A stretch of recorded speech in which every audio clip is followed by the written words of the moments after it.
Kyiv में आज तक की सबसे बड़ी टीम मौजूद है। गोलीबारी के बीच हमारी सहयोगी श्वेता की ये एक्सक्लूसिव रिपोर्ट।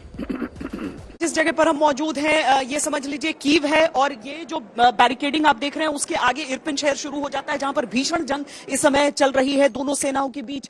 जो लोग हैं वहां के उन्हें बचा बचा कर निकाला जा रहा है। यहाँ पर कई एम्बुलेंसेस अभी तक आ चुके हैं। भयानक गोलाबारी चल रही है नेहा, रुक रुक कर अचानक धमाके, और हम जब बातचीत करेंगे इसके बीच में भी आप कई दफा सुन पाएंगे उन धमाकों को। एक के बाद एक धमाके हैं। यहाँ पर फौज का जमावड़ा भी बढ़ाया जा रहा है, आगे की ओर बढ़ रहे हैं।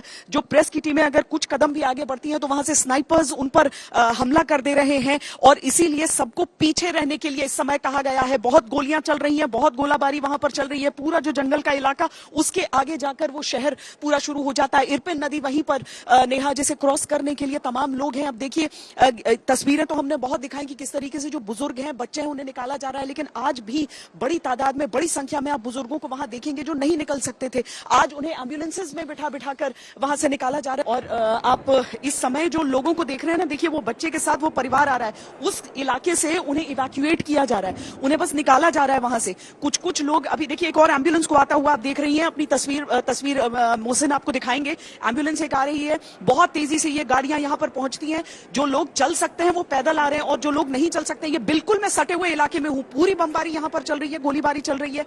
ये गाड़ी यहां पर आएगी और अभी देखिएगा उतारेंगे। यहाँ पे सिविल डिफेंस के लोग इन गाड़ियों को चला रहे हैं, जो कि पूरी हथियारों से लैस हैं। और ये तमाम लोग इन गाड़ियों में सवार जिन्हें निकाला जाता है, बच्चों के साथ कोई है या फिर कोई चलने में सक्षम नहीं है, वो सारे लोग यहां से जितना सामान हाथ में आ पा रहा है घर का, वो सारी चीजों को लेकर वो सब वहां से इवैक्यूएट किए जा रहे हैं। बिल्कुल आप लगभग 1 किलोमीटर का दायरा समझ लीजिए नेहा, जहां पर हम खड़े हैं और जहां पर ये भयंकर लड़ाई इस समय चल रही है दोनों देशों की सेनाओं के बीच। ये हवाई बमबारी भी इसमें चल रही है, आर्टिलरी शेलिंग की भी बातें सामने आ रही हैं। सिविलियन इलाकों में मल्टीपल रॉकेट लॉन्चर से हमलों की भी बातें आ रही हैं। और किस उस सब के बीच से, उस युद्ध की स्थिति से बाहर भी निकाला जा रहा है लोगों को। यहाँ यूक्रेन के सबके चेहरों पर आप व्यथा देखेंगे, लेकिन थोड़ी सी राहत की, कम से कम उससे 1 किलोमीटर दूर तो आ गए। यहाँ से फिर अब सबको निकाला जा सकेगा, यहाँ से अब सबको दूर। और ये जैसे ही इस गाड़ी से इन सबको उतारते हैं, ये फौरन निकल जाते हैं और चंद मिनटों में ये लेकर आ रहे हैं, वहां पर जान पर खेल रहे हैं अपनी, और उन सबको यहां से निकाल कर ला रहे हैं। देखिए किस तरीके से जो सैनिक हैं वो मदद भी कर रहे हैं उन्हें सामान उठाने में, जो सिविलियंस हैं, जो नागरिक हैं यहाँ के। और हर एक व्यक्ति इस समय उस युद्ध के बीच में, उस संघर्ष के बीच में, उस टकराव के बीच में बुरी तरह से फंसा हुआ है। चंद लम्हों में जाने क्या से क्या यहाँ पर स्थिति किस तरीके से पलटेगी। ये जो बैरिकेड देखिए, एक और एम्बुलेंस पहुंचा। ये बैरिकेड आप देख रहे हैं, इससे नेहा 1 किलोमीटर की दूरी पर वो भीषण संघर्ष।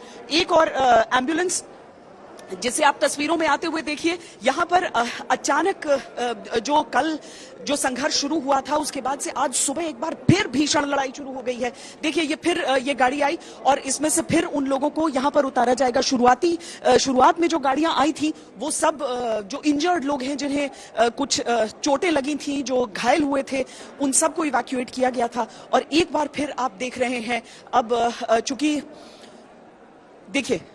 देखिए फिर इस गाड़ी में कोई जो हेल्थ सर्विसेज वाले हैं वो कुछ लोगों को लेकर आ रहे हैं, और कुछ जो हैं वो बुजुर्गों को लेकर आ रहे हैं।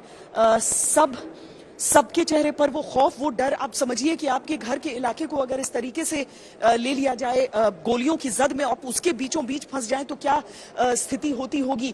यहाँ पर भी उन्हें कोशिश की जा रही है कि यहाँ पर भी सुरक्षा कर्मियों को तैनात करके थोड़ी सुरक्षा दी जाए। लेकिन अब कीव के अगर इतना नजदीक रूसी आक्रमण आ पहुंचा है तो अब सबके मन में सवाल ये उठ रहा है कि राजधानी कीव और कितनी दूर। अभी तक हवाई हमले चलते रहे हैं, लेकिन कितनी देर तक वो जमीनी टकराव नहीं पहुंचे ये पता नहीं। अगर स्नाइपर्स वहां पर पहुंचे हुए हैं, स्नाइपर्स वहां पर तैनात हैं अलग अलग हिस्सों में, जो अभी प्रेस की टीमों को ही निशाना बना रहे हैं, निशाने पर ले रहे हैं, लोगों को निशाने पर ले रहे हैं, तो इसका मतलब कि जमीन पर उनकी फौज मौजूद है इरपिन शहर में। जाहिर है कि जैसे ही गोलों की आवाज, जो कि यहाँ प्रत्यक्ष हमें सामने बहुत तेज सुनाई दे रहे हैं, जैसे ही उन गोलों की आवाज तेज होती है, गाड़ियां बढ़नी आगे थोड़ी सी देर के लिए रुकती हैं, लेकिन जैसे ही वो थोड़ा सा कम होता है तो उसके बाद वो आगे निकल कर आते हैं। तो यूक्रेन के ऊपर तो दोहरी देखिए फिर आपको यहाँ पर बमबारी सुनाई दे रही है। यूक्रेन की तो पूरी कोशिश है कि वो सिविलियंस को किस तरीके से निकाल सके, जल्दी निकाल सके यहाँ से, लेकिन रूस के ऊपर ऐसी कोई जिम्मेदारी नहीं है, ये उनके नागरिक नहीं है और इसीलिए उनकी तरफ से तो आक्रमण ही हो रहा है, उनकी तरफ से वो हमला ही हो रहा है लोगों पर।